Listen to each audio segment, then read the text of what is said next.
Good morning, everyone. I hope you had a great worship yesterday. Let's continue our journey through the book of Mark. Mark chapter 2, verse 18 through 22 is where we'll look at today.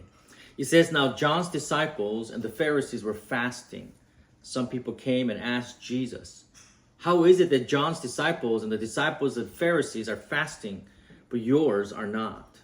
Jesus answered, 'How can the guests of the bridegroom fast while he is with them? They cannot, so long as they have him with them. But the time will come when the bridegroom will be taken from them, and on that day they will fast. No one sews a patch of unshrunk cloth on an old garment. Otherwise, the new piece will pull away from the old, making the tear worse.'" Verse 22, "And no one pours new wine into old wineskin. Otherwise, the wine will burst the skins, and both the wine and the wineskins will be ruined. No, they pour new wine into new wineskin." There was a guy who bolted a leaf blower to the back of his bicycle. And you know what leaf blowers, right? It's just quite powerful burst of air that goes out. His idea was very simple: instant boost in speed without pedaling. So for a moment it worked. But after about 5-10 seconds of wild unearned momentum, the frame that held the leaf blower broke under the strain. The power was real. The structure couldn't handle it. And that's what it's like when we try to fit the life of Jesus into the old ways we're used to, old habits, old way of thinking, even old religious routines. We want the power of the gospel, but we keep the framework we've always trusted. And the truth is, it can't hold what Jesus brings. In Mark chapter 2, people came to Jesus with what sounded like a sincere question. The Pharisees and John's disciples were fasting, keeping the tradition. And in fact, that's what devoted people did: fast and call upon the name of God.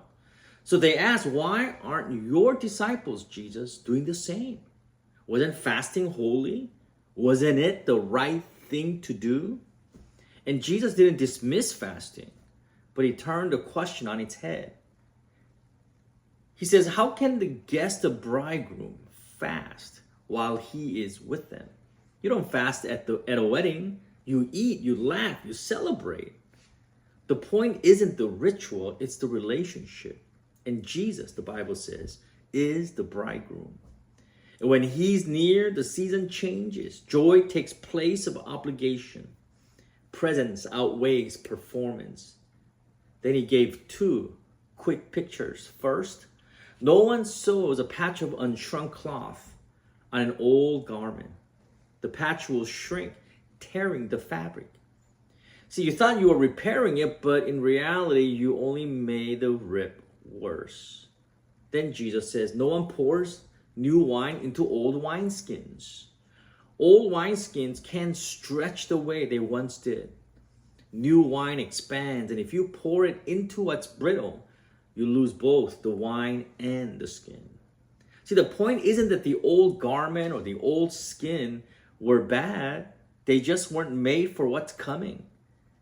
And neither are we if we cling to what used to be. You see, Jesus didn't come to fine-tune the old system, the old ways of doing things. He came to replace it. Not to patch up religion, but to give real life. The kind that runs on grace, not on guilt and shame. The real life that stands faithfully when life's troubles come because it's built on Jesus' promises, not on our work and our effort. But that kind of change stretches us. It rewrites our rhythm. You ever updated your phone and half your apps stopped working? See, the system has moved forward, but your old setup can't keep up. I have a computer I can't update because the laptop is too old.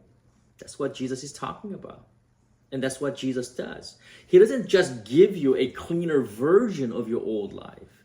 He gives you a whole new one. And it doesn't run on the old mindset, old operating system. Some of us still try to add Jesus in like a helpful upgrade, something to make the rest of life work better. But Jesus doesn't come as an add-on. He comes as king. And when he's king, he rebuilds from the inside out. And he changes how you see the day ahead, how you carry disappointments, how you deal with struggles, how you measure success. It's not always comfortable, by the way. Sometimes it feels like the stretching might pull you apart, but he holds what he gives. His grace doesn't split under pressure. Jesus' faithfulness doesn't expire. So don't just fit him into your schedule, into your life, compartmentalizing it just for him. Let Jesus set the pace. Don't try to layer him over old guilt or tired performance. Let him give you a whole new framework, one shaped by grace, filled with joy, strengthened by truth. New wine needs new skins, and Jesus is willing to give you both. Jesus is willing to give you both. Take it. I pray that blessed you and strengthens you as you follow Jesus today. God bless you, my friends. Click like button to help others find us. Share will do the same, maybe even better. Subscribe if you want these videos right away. God bless you, and I'll see you in a couple of days.